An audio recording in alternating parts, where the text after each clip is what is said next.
दांत वाली बहू। रंजना कभी ब्रश नहीं करती थी। उसे कितनी बार उसके माँ बाप ने डांटा, लेकिन उसका कोई असर उस पर होता ही नहीं था, जिस कारण से उसके दांत पीले पीले हो जाते हैं। शादी के बाद। अरे बहू, वैसे तो तुझ में कोई कमी नहीं है, पर तेरे दांत दांत इतने पीले कैसे हैं बेटा? कैसे मतलब? कोई सर्जरी थोड़ी ना कराई है। वो तो क्या नाम, मैं ब्रश नहीं करती थी तो पीले हो गए। अब क्या करूं? आप कहें तो लाल करवा लूं या फिर काले? यार ये क्या है, क्यों माँ से लड़ रही हो? लड़ रही हूँ? अरे मैं लड़ रही हूँ या ये बोल रही है कि दांत पीले हैं, पीले। अरे तपस्या थोड़ी ना की है इन्हें पीले करने के लिए। बकायदा ब्रश नहीं किया है 20 साल तक, तब जाकर। छी, कैसी बात कर रही हो? ये उस वक्त तो पीले नहीं थे जब हम लोग तुम्हें देखने आए थे। अरे तब साफ करवा लिया होगा डेंटिस्ट के पास जाकर। अब देखो कैसे पीले पीले लग रहे हैं। रंजना सास की तरफ गुस्से से देखती है। फिर शुरू हो गई पीले पीले पीले। अरे पीले तो तब भी थे जब मेरे हाथ का रसगुल्ला उड़ा उड़ा कर खा रही थी और बोल रही थी, लड़की नहीं गुणों का खजाना दे रहे भाई साहब आप। खैर, अब वो लोग करते भी तो क्या करते, पीले दांत वाली बहू पल्ले पड़ी थी तो झेलना तो था ही। एक दिन कीर्तन में रंजना गाना गा रही थी। अरे कमला बहन, माँ का द्वार है, यहाँ तो सब शुद्ध होकर आते हैं, फिर अपनी बहू को ब्रश भी नहीं करवाती तुम। दूर से पीले पीले दांत भक्ति में बाधा उत्पन्न कर रहे हैं। अरे कोई 2 साल के बच्चे थोड़ी ना लेकर आई हूँ मैं बहू बनाकर। अच्छी खासी लड़की है, अरे कैसे करवाऊं ब्रश? ये तो उसे खुद करना चाहिए ना। अब माँ बाप तो इसके जैसे तैसे निपटा दिए, ये नहीं सोचा कि सास कैसे संभालेगी। सास बहू को लेकर घर आ जाती है, लेकिन सोच लेती है कि अब इसे लेकर कहीं नहीं जाएगी। अगले रोज बहू कहती है, अरे क्या हो गया, मंदिर नहीं जाना क्या? कीर्तन का वक्त हो रहा है।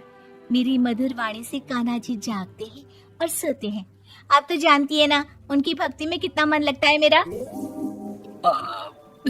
वो क्या है ना, तबीयत ठीक नहीं लग रही है मेरी, आराम करूंगी मैं। तबीयत ठीक नहीं लग रही? अभी तो मिथुन के गाने पर नाच रही थी आप, और अब बोल रही है कि तबीयत ठीक नहीं लग रही। अरे भक्ति में मन लगा लो सासू माँ, ऊपर जाना है, क्या मुंह दिखाओगी आप? हाँ? सास को बहू की बात पर गुस्सा आ जाता है। मैं क्या मुंह दिखाऊंगी, इसकी चिंता तो ना कर, समझी? अपने मुंह की चिंता कर, जो ये पीले पीले दांत लेकर हर जगह पहुंच जाती है। पता है लोग कितना मजाक बनाते हैं। ना जी ना, मैं नहीं जाना कहीं तेरे साथ। तो ये बात है। कोई ना, मत जाओ, मैं अपने कमरे में ही बैठकर भक्ति कर लूंगी। ऊपर वाला दांत थोड़ी ना देखता है, मन देखता है, भावना देखता है। और अरे बस बस, तू सब कुछ दिखा, बस ये सफेद चमकदार दांत ना दिखाना किसी को, है? जा यहाँ से। बहू को सास की बात का कोई फर्क नहीं पड़ता, वो तो जैसी थी वैसी ही रह जाती है। सुबह नहाकर किचन में खाना बनाना, फिर खाना खाना, कीर्तन भजन करना और सो जाना। एक दिन, माँ जी मैं सहेली के घर जा रही हूँ, शाम को लेट आऊंगी। हाँ हाँ तो जाना, मैंने कौन सा तेरी आरती करनी है घर पर बैठकर। रंजना सहेली के घर जाती है, जहाँ वो पार्टी में जाने की तैयारी कर रही होती है। अरे शिखा, कहाँ जाने की तैयारी कर रही है? मैं गलत वक्त पर आ गई क्या? अरे नहीं यार, उल्टा सही वक्त पर आ गया। मैंने ये साड़ी और ज्वेलरी निकाली है यार, शाम को इनके ऑफिस की एक पार्टी में जाना है। बताना कैसा लग रहा है ये सब? नहीं यार, इस ड्रेस के साथ तो वो वाली ज्वेलरी अच्छी लगेगी। हाँ हाँ सही बोल रही है, मैंने ध्यान ही नहीं दिया। वैसे तो हमेशा से मस्त फैशन सेंस रखती है। तो बड़ा जाती होगी ना पति के साथ पार्टी में।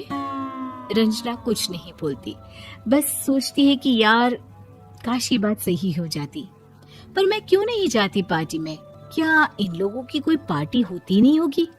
रंजना घर आती है और रात में पति से सवाल करती है, एक बात बताइए, आप मुझे किसी पार्टी में क्यों नहीं ले जाते? क्या आपकी यहाँ ऑफिस में पार्टी नहीं होती? पति बेचारा क्या कहता कि दांत पीले हैं तुम्हारे इसलिए।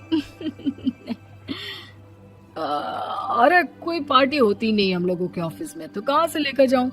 और मार्केट, मॉल, कहीं वीकेंड घूमना, कहीं तो। अरे यार, सारे हफ्ते में एक छुट्टी मिलती है, तो सोचता हूँ कि आराम ही कर लूं। क्यों? रंजना मन मार के रह जाती है।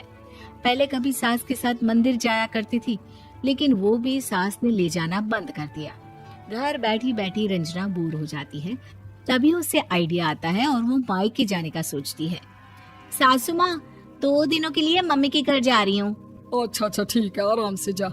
और हाँ, माँ से कुछ अच्छी आदत सीख कर आना कि कैसे शरीर के हर भाग की तरह दांतों की सफाई भी जरूरी होती है, समझी?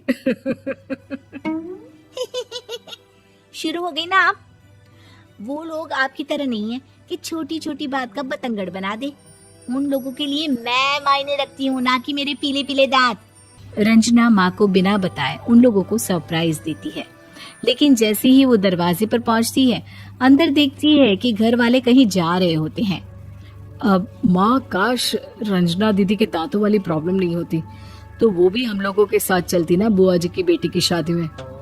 हाँ बेटा, लेकिन अब उसे कौन समझाए कि उसको उसके पीले दांत नहीं दिखते, लेकिन उसके आसपास के लोगों को कितना एम्बैरेसिंग फील कराते हैं। मुझे तो कितनी बार उसके स्कूल की टीचर ने शिकायत की कि उसके साथ कोई लड़की बैठना भी नहीं चाहती, और ना ही कॉलेज में कोई उससे बात करना चाहता था। लेकिन पता नहीं क्यों उसे ये बात समझ में ही नहीं आती। कोई कमी नहीं है उस लड़की में, बस यही कि दांत पीले हैं। वो तो भला हो जीजा जी और उनकी माँ का, जो दीदी को जैसी है वैसे ही रखा हुआ है। रंजना को अपने घर वालों की बात सुनकर बहुत दुख होता है। वो सोचती है कि वो क्या करे, लेकिन फिर वो सीधा डेंटिस्ट के पास जाती है, अपने दांत चमकाती है और कसम खाती है कि वो रोज ब्रश करेगी। अरे क्या हो गया?